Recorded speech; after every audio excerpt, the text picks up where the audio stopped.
तो भारत सरकार से मांग करते हैं कि इसराइल को बॉयकॉट करे। दुनिया भर में फिलिस्तीन जनता के समर्थन में आवाजें उठ रही है। इसराइल और फिलिस्तीन की जंग को लेकर रियो का छात्र संघ जो है आईफा, उसके द्वारा एक ही विरोध प्रदर्शन किया जा रहा है।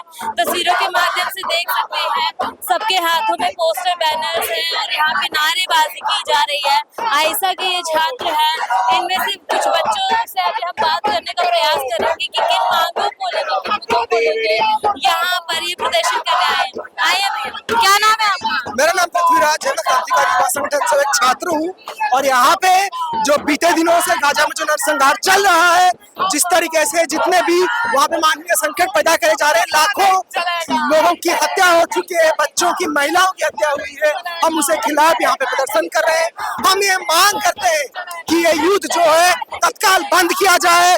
भारत सरकार से मांग करते हैं कि इसराइल को बॉयकॉट करे और हम ये लगातार मांग कर रहे हैं कि जो नरसंहार चल रहा है वो नरसंहार बंद हो, क्योंकि नरसंहार सीधे सीधे दिखाता है जो अमेरिकी साम्राज्यवाद है, जो अमेरिका के नेतृत्व में जो ये हत्याएं हो रही है वो सीधे सीधे गलत है और उनके खिलाफ हमें संघर्ष करना है। नरसंहार केवल एक ही देश में हो रहा है।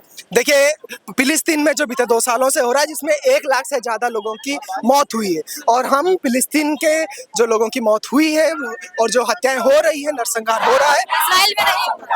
देखिए इजराइल में आप एक बार देखिए, जो बीते 60,000 लोगों की हत्या हुई है, तो आप कह रहे 60,000 लोगों की हत्या नहीं हुई है, तो ये सारे आंकड़े किताबी है। जो 30 लाख लोग जो विस्थापित हुए, ये सब आंकड़े किताबी है, तो आप इसे देखना ही नहीं चाहते। हिटलर ने जब किया था तब यही बात हुई थी कि कोई नरसंहार हो ही नहीं रहा, लेकिन उस समय भी होलोकॉस्ट हो रहा था। और आज जब हम देख रहे हैं कि यहाँ पे पैलेस्टाइन में हो रहा है, उसके खिलाफ हम भारत से नरसंहार के खिलाफ अपनी आवाज उठा रहे हैं और साथ ही साथ ये मांग कर रहे हैं कि नरसंहार तत्काल बंद हो। नेतन्याहू के खिलाफ युद्ध वार क्राइम के तौर पे उनको इस्तीफा देना चाहिए और साथ ही साथ देश भर में भारत को इसराइल का बॉयकॉट करना चाहिए। बॉयकॉट किस प्रकार का? देखिए, भारत सरकार तमाम सामाजिक आर्थिक के साथ साथ तमाम जो बाकी कूटनीतिक संबंध है इसराइल से वो खत्म करे, क्योंकि इसराइल के ऊपर ब्लॉकेट लगाया जाए और भारत अपना पोजीशन फिलिस्तीनी जनता के समर्थन में रखे, ये हमारी मांग है। भारत सरकार तो दोनों कंट्रीज के साथ लगातार कोऑर्डिनेट करते नजर आ रही है।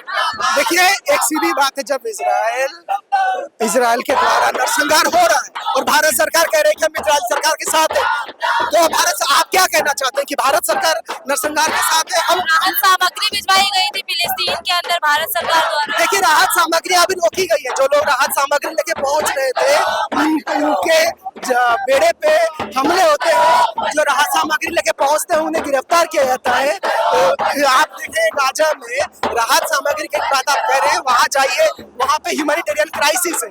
वहां पे 5% आबादी के लिए पानी नहीं है, 5% आबादी के लिए खाना नहीं है, और आप कह रहे हैं कि वहां पे 30 लाख लोग विस्थापित है और उनकी बारे में हम बात ही नहीं करना चाहते। ये तो बहुत इनसेंसिटिव है और हम मांग करते हैं भारत सरकार से कि ये जो नरसंहार हो रहा है उसके खिलाफ इसराइल के साथ में इसराइल को बॉयकॉट करें और साथ ही साथ जो अमेरिकी साम्राज्यवाद है उसके खिलाफ अपना संघर्ष करें। यदि देखा जाए तो अभी भारत के अंदर पहलगाम में एक आतंकी हमला हुआ था, जिसमें कई कंट्रीज जो थी मौन साधे हुए नजर आई थी, उसमें एक फिलिस्तीन भी थी। देखिए, हम जो यहाँ पे जो मामला है, आप एक भारत का आंतरिक मामला, एक मामला जो अंतर्राष्ट्रीय स्तर पे जो मुद्दा आ रहा है, जो स्पष्ट रूप से सामने आ रहा है, वो ये दिखा रहा है कि जो दुनिया भर में फिलिस्तीन जनता के समर्थन में आवाजें उठ रही है। ये कोई अलग थलग सामने आने वाला संघर्ष नहीं है, इसके खिलाफ एक लंबा संघर्ष है। और राष्ट्रीय मुद्दा ज्यादा बड़ा है, अंतर्राष्ट्रीय मुद्दा ज्यादा बड़ा है। देखिए, आप कह रहे हैं कि जो हत्याएं हो रहे हैं वो मुद्दा जरूरी नहीं है, दोनों में भी तो दोनों मुद्दे जरूरी है, दोनों मुद्दे जरूरी है। दोनों मुद्दे जरूरी है, तो देखिए दोनों के ऊपर स्टैंड लेना चाहिए। ये आयशा के कुछ छात्रों से हमने देखिए एकदम निष्पक्ष बात करी है, जिसको आपने सुना भी है, और आगे देखते हैं ये बच्चे जो जिन मुद्दों को लेके यहाँ पे आए हैं धरना प्रदर्शन करने, भारत सरकार के द्वारा इस पर अपना क्या रुख रहने वाला है। बाकी बनी रहिए आगे की खबरों के लिए हमारे साथ। मैं हूँ आपके साथ पिंकी पांडे।